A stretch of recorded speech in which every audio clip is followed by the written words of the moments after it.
बुद्धं शरणं गच्छामि।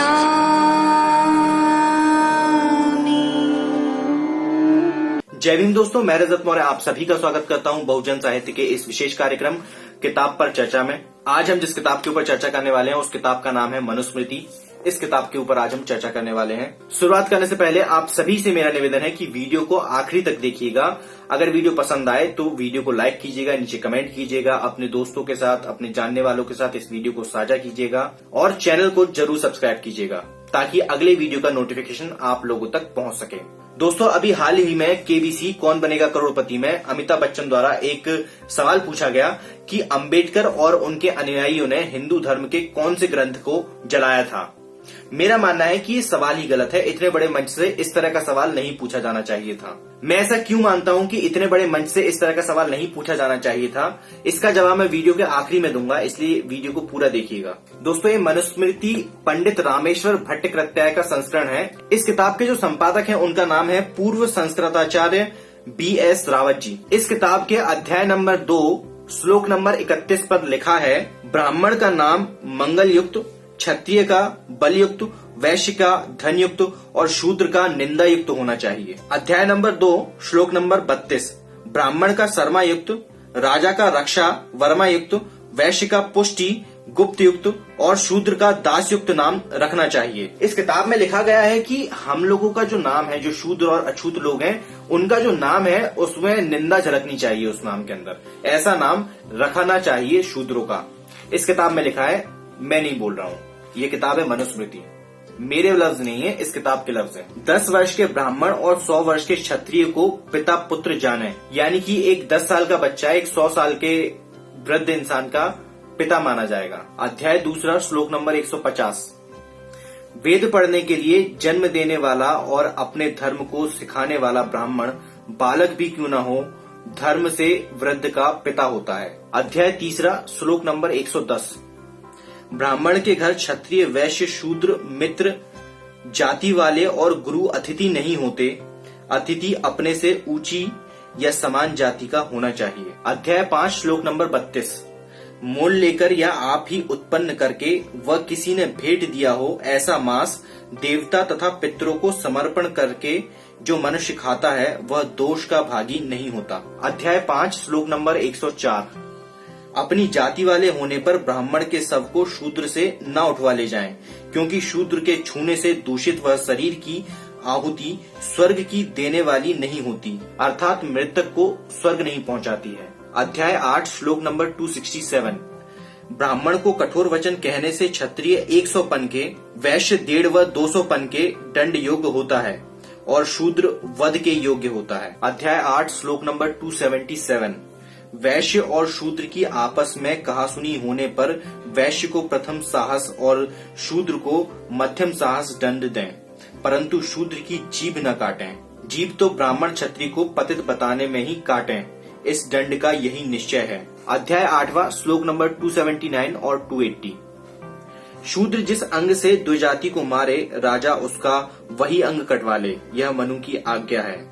जो शूद्र द्विजाति को मारने के लिए हाथ व लकड़ी उठाए तो राजा उसका हाथ कटवा ले और क्रोध कर लात मारने पर उसका पैर कटवा ले। अध्याय 8 श्लोक नंबर 281-281, जो शूद्र ब्राह्मण के साथ एक आसन पर बैठना चाहे तो राजा उसकी कमर पर दगवा कर उसे देश से निकलवा दे, वह उसके चूतड़ कतरवा ले। अध्याय 8 श्लोक नंबर 282-282, यदि शूद्र अभिमान से ब्राह्मण के ऊपर थूके तो राजा उसके दोनों होंठ कटवा ले, पेशाब करने से लिंगेंद्रिय और अधोवायु करने से गुदा की जगह कटवा दे। अध्याय 8 श्लोक नंबर 283-283, जो शूद्र अभिमान से ब्राह्मण के केश चरण दाढ़ी गिरवा वृषण पकड़े तो राजा बिना विचार किए उस शूद्र के हाथ कटवा ले। अध्याय नंबर 8 श्लोक नंबर 410, राजा वैश्य से वाणिज्य ब्याज की जीविका कृषि और पशुपालन करावे और शूद्र से द्विजातियों की सेवा करावे। अध्याय नंबर 8 श्लोक नंबर 416, भार्या पुत्र और दास ये तीनों शास्त्र में निर्धन कहे गए हैं। ये जो कुछ पैदा करें उस धन पर उनके स्वामी का ही अधिकार होता है। अध्याय नंबर 8 श्लोक नंबर 417। ब्राह्मण निसंदेह शूद्र का धन ले सकता है क्योंकि उसका निज धन कुछ भी नहीं है, सब धन उसके स्वामी का है। अध्याय नंबर 9 श्लोक नंबर 3। बाल्य अवस्था में पिता, युवा अवस्था में पति और वृद्ध अवस्था में पुत्र स्त्रियों की रक्षा करें, स्त्री कभी स्वतंत्र न रहे। अध्याय नंबर 9 श्लोक नंबर 14। स्त्रियां न रूप की प्रतीक्षा करती हैं, न अवस्था विशेष पर ध्यान देती हैं, परंतु स्वरूप व कुरूप चाहे जैसे पुरुष को पाकर उसके साथ संभोग करती हैं। अध्याय नंबर 9 श्लोक नंबर 59। निजी स्वामी से संतान न होने पर स्त्री पति की आज्ञा से अपने देवर व अन्य सपंडित पुरुष से इच्छित पुत्र का लाभ प्राप्त कर सकती है। अध्याय 9 श्लोक नंबर 60। रात्रि के समय चुपचाप गुरु के द्वारा नियुक्त पुरुष अपने शरीर में घी लगाकर विधवा से एक पुत्र उत्पन्न कर सकता है, परंतु दूसरा पुत्र कदापि नहीं। अध्याय नंबर 9 श्लोक नंबर 83। दूसरे ब्याह करने पर यदि स्त्री क्रोध के वश होकर घर से निकलने को तैयार हो तो तत्काल उसे बांध रखें अथवा स्वजनों के सामने उसे त्याग दें। अध्याय नंबर 9 श्लोक नंबर 155। ब्राह्मण, क्षत्रिय व वैश्य का शूद्र से उत्पन्न पुत्र धन का भागी नहीं होता। पिता जो अपनी इच्छा से इसे दे वही इसका धन होता है। अध्याय नंबर 9 श्लोक नंबर 178। ब्राह्मण काम के वश होकर विवाहित शूद्र स्त्री में जिस पुत्र को उत्पन्न करता है उस पुत्र को पार्श्व कहते हैं, क्योंकि वह जीता हुआ भी मरे के समान है। अध्याय नंबर 10 श्लोक नंबर 121। ब्राह्मण की सेवा से यदि शूद्र की जीविका न चले तो क्षत्रिय की सेवा करे, और वह भी न मिले तो शूद्र धनी वैश्य की सेवा किया करे। अध्याय नंबर 10 श्लोक नंबर 122 और 123। स्वर्ग के लिए अथवा स्वर्ग और अपनी जीविका दोनों के लिए शूद्र ब्राह्मण की सेवा करे। शूद्र ब्राह्मणों की आराधना के लिए ही उत्पन्न हुआ है, इसलिए वह ब्राह्मणों की सेवा से ही कृतार्थ होता है। शूद्र के लिए ब्राह्मणों की सेवा ही श्रेष्ठ कार्य है, यह शास्त्रकार विद्वानों ने कहा है, और इसके सिवा जो कुछ भी वह करता है सो उसका निष्फल है। अध्याय नंबर 11 श्लोक नंबर 13। शूद्र के घर से यज्ञ के 3 अथवा 2 अंगों को पूर्ण करने के लिए धन को बलपूर्वक ले आवें, क्योंकि शूद्र का यज्ञों में कोई संबंध नहीं होता। अध्याय नंबर 11 श्लोक नंबर 20। यज्ञ करने वाले का जो धन है उसे पंडितों ने देवताओं का धन कहा है, और जो यज्ञ न करने वाले का धन है उसे राक्षसों का धन कहा है। अध्याय नंबर 11 श्लोक नंबर 24। ब्राह्मण यज्ञ के लिए शूद्र से कभी धन न मांगे, क्योंकि शूद्र से धन मांगकर जो ब्राह्मण यज्ञ करता है वह मरने पर चांडाल होता है, और बिना मांगे शूद्र का धन यज्ञ में लगा दें तो दोष नहीं। अब ये देखिएगा कि जो श्लोक नंबर 24 है और श्लोक नंबर 13 है उसके अंदर अंतर विरोध है। अंतर विरोध क्या, वैसे अगर देखा जाए तो उन्होंने बहुत साफ साफ लिखा हुआ है कि श्लोक नंबर 13 में ये लिखा हुआ है यहाँ पर कि बलपूर्वक ले आए, और श्लोक नंबर 24 में लिखा हुआ है कि मांगे ना।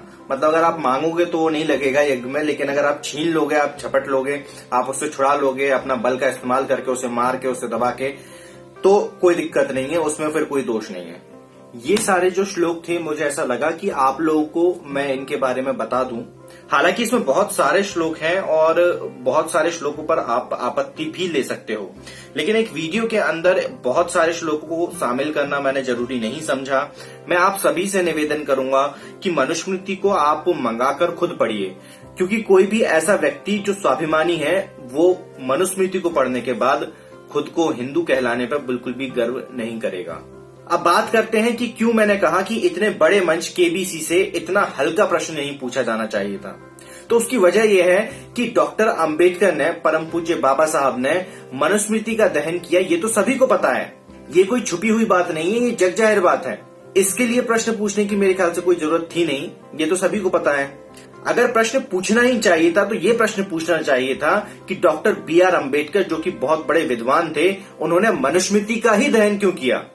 इतने बड़े मंच से अगर इस तरह का प्रश्न पूछा जाता तो उसकी सार्थकता ज्यादा होती, बहुत सारे लोगों तक ये प्रश्न जाता, और बहुत सारे लोग अपनी जिज्ञासा को शांत करने के लिए, अपनी जिज्ञासा को खत्म करने के लिए इस विषय पर स्टडी करते, इस विषय को पढ़ते समझते, मनुस्मृति को पढ़ते और समझते, और तब शायद वो एक निष्कर्ष पर पहुंच पाते कि क्यों डॉक्टर BR अम्बेडकर ने मनुस्मृति को जलाया। अगर ये वीडियो आप लोगों को पसंद आया है तो वीडियो को जरूर लाइक करें, कमेंट बॉक्स में अपनी प्रतिक्रिया दर्ज कराएं और चैनल को जरूर सब्सक्राइब करें।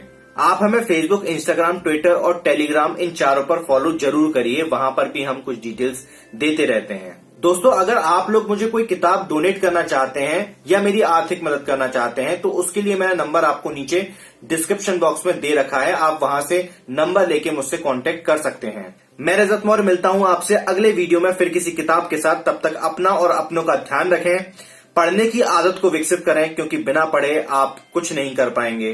पढ़ेगा इंडिया तभी तो बढ़ेगा इंडिया। जय भीम, जय भारत, जय संविधान, जय जोहर।